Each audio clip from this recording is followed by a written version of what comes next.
ചൊവ്വ ഗ്രഹത്തിലേക്ക് വിജയകരമായി പര്യവേക്ഷണം നടത്തിയ നാലാമത്തെ രാജ്യം. സൗരമണ്ഡലത്തെക്കുറിച്ച് പഠിക്കാൻ ബഹിരാകാശ പര്യവേക്ഷണ വാഹനം അയക്കുന്ന രണ്ടാമത്തെ രാജ്യം.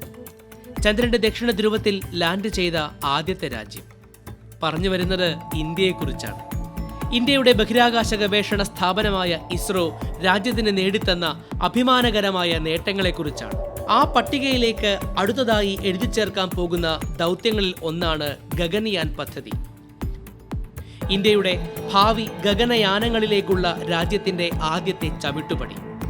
ബഹിരാകാശത്തേക്ക് മനുഷ്യനെ അയക്കാനുള്ള ഇന്ത്യയുടെ ചരിത്ര ദൗത്യമായ ഗഗൻയാൻ പദ്ധതിയിലേക്ക് ഏറെ അടുത്തിരിക്കുകയാണ് ഇസ്രോ ഇപ്പോൾ. ഏതാനും പരീക്ഷണ വിക്ഷേപണങ്ങൾ കൂടി നടത്തിയ ശേഷം 2025 മനുഷ്യനെ ബഹിരാകാശത്തേക്ക് എത്തിക്കാനാണ് ഇസ്രോ ലക്ഷ്യമിടുന്നത്. രാജ്യം ആദ്യ ഗഗനചാരികളെ ബഹിരാകാശത്തേക്ക് അയക്കാൻ തയ്യാറെടുക്കുന്ന ഈ വേളയിൽ നമുക്ക് നോക്കാം എന്താണ് ഗഗൻയാൻ പദ്ധതി എന്നും എന്തൊക്കെയാണ് ഗഗൻയാൻ പദ്ധതിയുടെ നേട്ടങ്ങളെന്നും.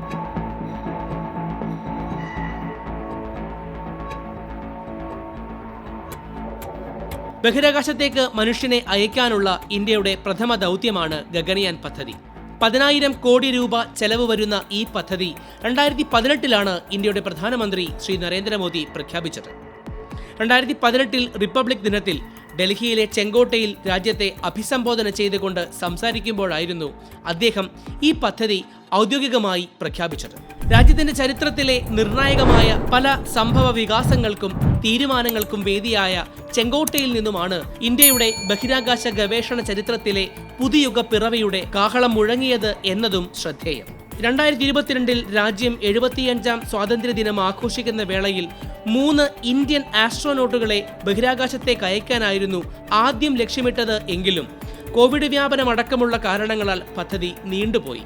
എന്നാൽ ഇപ്പോൾ 2024 രാജ്യത്തിന്റെ ആദ്യ ബഹിരാകാശ യാത്രികരെ ലോകത്തിന് മുന്നിൽ പരിചയപ്പെടുത്തിയതോടുകൂടി ഈ ദൗത്യം ഇനി വിദൂരമല്ല എന്ന സൂചനയാണ് ഇസ്രോ നൽകിയിരിക്കുന്നത്. തിരുവനന്തപുരത്തെ വിക്രം സാരാഭായ് സ്പേസ് സെന്ററിൽ നടന്ന ചടങ്ങിൽ ഇന്ത്യയുടെ ഗഗൻയാൻ പദ്ധതിയുടെ ഭാഗമാകാൻ പോകുന്ന ബഹിരാകാശ യാത്രികരെ പരിചയപ്പെടുത്തിയപ്പോൾ അതിൽ ഒരു മലയാളി കൂടി ഉണ്ട് എന്നത് കേരളത്തിനും അഭിമാന നിമിഷമായി. രാജ്യത്തിന്റെ ആദ്യ തദ്ദേശീയ ബഹിരാകാശ ദൗത്യത്തിനായി തിരഞ്ഞെടുക്കപ്പെട്ട 4 പേരും വ്യോമസേനയിൽ Sukhoi Su-30 MKI, MiG-21 Bison, MiG-29 Baaz തുടങ്ങിയ യുദ്ധവിമാനങ്ങൾ പറത്തി പരിചയസമ്പന്നരായ വൈമാനികർ. ഇവരെ ഇന്ത്യയുടെ അമൃത തലമുറയുടെ പ്രതിനിധികൾ എന്നാണ് പ്രധാനമന്ത്രി വിശേഷിപ്പിച്ചത്. റഷ്യയിലെ യൂറി ഗഗാരിൻ കോസ്മോനോട്ട് ട്രെയിനിംഗ് സെന്ററിലും ബംഗളൂരുവിൽ ഇസ്രോയുടെ തന്നെ ആസ്ട്രോനോട്ട് ട്രെയിനിംഗ് ഫെസിലിറ്റിയിലുമായി മാസങ്ങൾ നീണ്ടുനിന്ന കഠിന പരിശീലനങ്ങൾ പൂർത്തിയാക്കിയ ഇവരിൽ 3 പേരാകും 2025 ഗഗൻയാൻ ദൗത്യത്തിന്റെ ഭാഗമായി ബഹിരാകാശത്തേക്ക് പോവുക. അടിയന്തര ഘട്ടത്തിൽ നിയോഗിക്കാനാണ് 4മതൊരാളെ കൂടി സജ്ജനാക്കിയിരിക്കുന്നത്. ബാഹ്യ ആകാശത്തേക്ക് പോയ ഒരേയൊരു ഇന്ത്യക്കാരനാണ് എന്നത് ഇക്കാലമത്രയും എന്നെ ഏകാഗിയാക്കിയിരിക്കുന്നു. ഉത്തരവാദിത്വം പങ്കിടാൻ ഇനി എനിക്ക് കൂട്ടാവുമല്ലോ എന്നാണ് ആസ്ട്രോനോട്ടുകളെ പരിചയപ്പെടുത്തിയ വേളയിൽ ഇന്ത്യയുടെ പ്രഥമ ബഹിരാകാശ സഞ്ചാരിയായ വിംഗ് കമാൻഡർ രാകേഷ് ശർമ്മ പ്രതികരിച്ചത്. 1984 ഏപ്രിൽ 2 സോവിയറ്റ് യൂണിയന്റെ സോയൂസ് പേടകത്തിൽ സല്യൂട്ട് 7 ബഹിരാകാശ നിലയത്തിലെത്തിയ രാകേഷ് ശർമ്മ ബഹിരാകാശത്തെത്തിയ 138ാമത്തെ മനുഷ്യനും ആദ്യ ഭാരതീയനുമായിരുന്നു. Indian human space flight programme എന്ന ബൃഹത്തായ പദ്ധതിക്ക് കീഴിൽ വരുന്ന ആദ്യ ദൗത്യമാണ് ഗഗൻയാൻ. ബംഗളൂരുവിലെ ഇസ്രോയുടെ തലസ്ഥാനത്ത് സ്ഥിതി ചെയ്യുന്ന ഹ്യൂമൻ സ്പേസ് ഫ്ലൈറ്റ് സെന്ററിനാണ് ഗഗൻയാൻ പദ്ധതിയുടെ നടത്തിപ്പ് ചുമതല. മനുഷ്യനെ ആദ്യമായി തദ്ദേശീയമായി ബഹിരാകാശത്തേക്ക് എത്തിക്കുന്നത് മുതൽ ചന്ദ്രനിലേക്കും ചൊവ്വയിലേക്കും ഭൂമിക്കടുത്തായി സ്ഥിതി ചെയ്യുന്ന ചിഹ്ന ഗ്രഹങ്ങളിലേക്കും മനുഷ്യനെ എത്തിക്കുന്നതുവരെ വിഭാവനം ചെയ്തിരിക്കുന്ന വളരെ വിപുലമായ പദ്ധതിയാണിത്.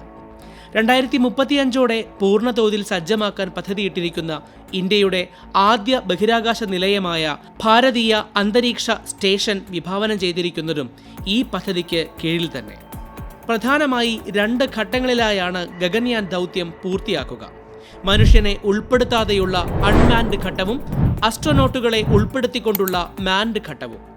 ഗഗൻയാൻ ദൗത്യത്തിന്റെ ആദ്യ ഘട്ടമായ അൺമാൻഡ് ഫ്ലൈറ്റ് ഘട്ടത്തിൽ മനുഷ്യന് പകരം ഒരു ഹ്യൂമനോയിഡ് റോബോട്ടിനെയാകും ഇസ്രോ ബഹിരാകാശത്തേക്ക് അയക്കുക. വ്യോമചാരിയുടെ മിത്രം എന്നർത്ഥം വരുന്ന വ്യോമിത്ര എന്ന പേരാണ് ഈ ഹ്യൂമനോയിഡ് റോബോട്ടിന് നൽകിയിരിക്കുന്നത്. മനുഷ്യനോട് രൂപസാദൃശ്യമുള്ള എന്നാൽ നൂതനമായ ആർട്ടിഫിഷ്യൽ ഇന്റലിജൻസ് സാങ്കേതിക വിദ്യ ഉപയോഗിച്ച് പ്രവർത്തിക്കുന്ന നൂതനവും സങ്കീർണവുമായ റോബോട്ടുകളെയാണ് ഹ്യൂമനോയിഡുകൾ എന്ന് വിളിക്കുക. ഗഗൻയാൻ ദൗത്യത്തിനു വേണ്ടി ഇസ്രോ തദ്ദേശീയമായി നിർമ്മിച്ചിരിക്കുന്ന വ്യോമിത്രയെ ഒരു ഫീമെയിൽ ഹ്യൂമനോയിഡ് റോബോട്ടായാണ് അവതരിപ്പിച്ചിരിക്കുന്നത്. ഇന്ത്യൻ ഗഗനചാരികളുടെ ബഹിരാകാശ യാത്ര അപകടരഹിതവും കുറ്റമറ്റതുമാക്കുക എന്നതാണ് ഇവളുടെ പ്രധാന ദൗത്യം. ഇന്ത്യയുടെ ബഹിരാകാശ സഞ്ചാരികളെ വഹിച്ചുകൊണ്ടുള്ള ആദ്യ ഗഗൻയാൻ യാത്രയിലും വ്യോമിത്ര ഭാഗമാകും. സഞ്ചാരികളെ ഉൾക്കൊള്ളുന്ന ക്രൂ മൊഡ്യൂളിന് ഉള്ളിലെ അന്തരീക്ഷ വ്യതിയാനങ്ങൾ സസൂക്ഷ്മം നിരീക്ഷിക്കുക, അന്തരീക്ഷ ഊഷ്മാവ് നിയന്ത്രിക്കുക, തക്ക സമയത്ത് ആസ്ട്രോനോട്ടുകൾക്ക് അപകട മുന്നറിയിപ്പുകൾ നൽകുക എന്നിവയൊക്കെയാണ് വ്യോമിത്രയിൽ നിക്ഷിപ്തമായിരിക്കുന്ന ചുമതലകൾ. ഗഗൻയാൻ ദൗത്യത്തിന്റെ രണ്ടാമത്തേതും വളരെ സങ്കീർണവും എന്നാൽ ആവേശോജ്വലവുമായ ഘട്ടം മാൻഡ് സ്പേസ് ഫ്ലൈറ്റ് ഘട്ടമാണ്. ഈ ഘട്ടത്തിലാണ് ആസ്ട്രോനോട്ടുകളെ ബഹിരാകാശത്തേക്ക് അയക്കുക. 3 സഞ്ചാരികളാകും ആദ്യ ഗഗൻയാൻ ദൗത്യത്തിന്റെ ഭാഗമാകുക. ഇവരെ വ്യോമനോട്ട് അല്ലെങ്കിൽ ഗഗൻനോട്ട് എന്നാവും വിളിക്കുക. ഈ ബഹിരാകാശ സഞ്ചാരികളെ പ്രത്യേകമായി രൂപകൽപ്പന ചെയ്ത HLVM-3 അഥവാ human rated launch vehicle mark 3 rocket ഉപയോഗിച്ചിട്ടാണ് ബഹിരാകാശത്തേക്ക് എത്തിക്കുക. GSLV മാർക്ക് 3 എന്നറിയപ്പെട്ടിരുന്ന റോക്കറ്റിനെയാണ് ഇപ്പോൾ LVM-3 എന്ന് വിളിക്കുന്നത്. ഇസ്രോയുടെ ഏറ്റവും ശക്തനായ റോക്കറ്റ് ആയതിനാൽ ഇവന് ബാഹുബലി എന്നൊരു വിളിപ്പേര് കൂടിയുണ്ട്. ISROയുടെ ഏറ്റവും വിജയനിരക്ക് കൂടിയ റോക്കറ്റും ഇവൻ തന്നെ. 100% LVM-3യുടെ വിജയനിരക്ക്. മനുഷ്യനെ വഹിച്ചുകൊണ്ട് പോകാൻ കഴിയുന്ന രീതിയിൽ രൂപകൽപ്പന ചെയ്തിരിക്കുന്ന ഈ HLVM-3 റോക്കറ്റിന് 3 സ്റ്റേജാണ് ഉള്ളത്. ആദ്യ സ്റ്റേജിൽ ഖര ഇന്ധനം ഉപയോഗിച്ച് പ്രവർത്തിക്കുന്ന 2 S-200 solid rocket ബൂസ്റ്ററുകളാണ് ജ്വലിപ്പിക്കുക.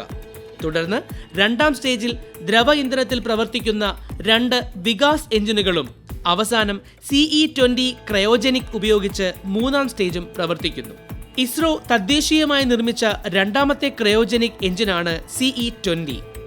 186.36 kilo newton thrust ഉൽപ്പാദിപ്പിക്കുന്ന CE-20 എഞ്ചിൻ ലോകത്തിലെ ഏറ്റവും പവർഫുള്ളായ അപ്പർ സ്റ്റേജ് ക്രയോജനിക് എഞ്ചിനാണ്. ഈ മൂന്നാം സ്റ്റേജിന് മുകളിലായാണ് ബഹിരാകാശ സഞ്ചാരികൾ ഉൾപ്പെടുന്ന ക്രൂ മൊഡ്യൂൾ ഉണ്ടാവുക. ഭൂമിയിലെ അന്തരീക്ഷത്തിന് സമാനമായ അന്തരീക്ഷമാണ് ക്രൂ മൊഡ്യൂളിന് ഉള്ളിൽ ക്രമീകരിച്ചിരിക്കുന്നത്. ഈ ക്രൂ മൊഡ്യൂൾ ഇതിന് പിന്നിലായി വരുന്ന സർവീസ് മൊഡ്യൂൾ എന്നിവ ഉൾക്കൊള്ളുന്ന ഓർബിറ്റർ മൊഡ്യൂളിനെ ഭൂമിയിൽ നിന്നും 400 കിലോമീറ്റർ ഉയരത്തിൽ സ്ഥിതി ചെയ്യുന്ന ലോ എർത്ത് ഓർബിറ്റിലേക്ക് എത്തിക്കുക എന്നതാണ് HLVM-3യുടെ ദൗത്യം. ഈ ലോ എർത്ത് ഓർബിറ്റിൽ ക്രൂ മൊഡ്യൂൾ ഉൾക്കൊള്ളുന്ന ഓർബിറ്റർ മൊഡ്യൂൾ 3 ദിവസം ഭൂമിയെ ചുറ്റിക്കൊണ്ടേയിരിക്കും. ഒരു ദിവസം 11 തവണ എന്ന നിരക്കിൽ. ഈ കാലയളവിൽ ആസ്ട്രോനോട്ടുകൾ ഫിസിക്കൽ പരീക്ഷണങ്ങളിലും ജീവശാസ്ത്രപരമായ മറ്റു പരീക്ഷണങ്ങളിലും ഏർപ്പെടും. തുടർന്ന് ദൗത്യം വിജയകരമായി പൂർത്തിയാക്കിയ ശേഷം ക്രൂ മൊഡ്യൂൾ ഓർബിറ്റർ മൊഡ്യൂളിൽ നിന്നും വേർപെടുത്തി ഭൂമിയിലേക്ക് തിരിച്ചിറക്കും. സമുദ്രത്തിൽ പതിക്കുന്ന ഈ ക്രൂ മൊഡ്യൂൾ ഇന്ത്യൻ നാവികസേനയുടെ പ്രത്യേകം സജ്ജമാക്കിയ റിക്കവറി ടീമിനെ ഉപയോഗിച്ച് വീണ്ടെടുക്കുന്നതോടുകൂടി ദൗത്യം പരിസമാപ്തിയിലെത്തും. ഭാവിയിൽ ബഹിരാകാശത്ത് മനുഷ്യരെ ഉപയോഗിച്ചുള്ള ഇന്ത്യയുടെ പര്യവേക്ഷണങ്ങൾക്ക് വേദിയൊരുക്കുക എന്നതാണ് ഗഗൻയാൻ പദ്ധതിയിലൂടെ ഇസ്രോ ലക്ഷ്യം വെക്കുന്നത്. പദ്ധതിയുടെ ഭാഗമായ വിവിധ പരീക്ഷണങ്ങൾ ഇസ്രോ നടത്തിവരികയാണ്.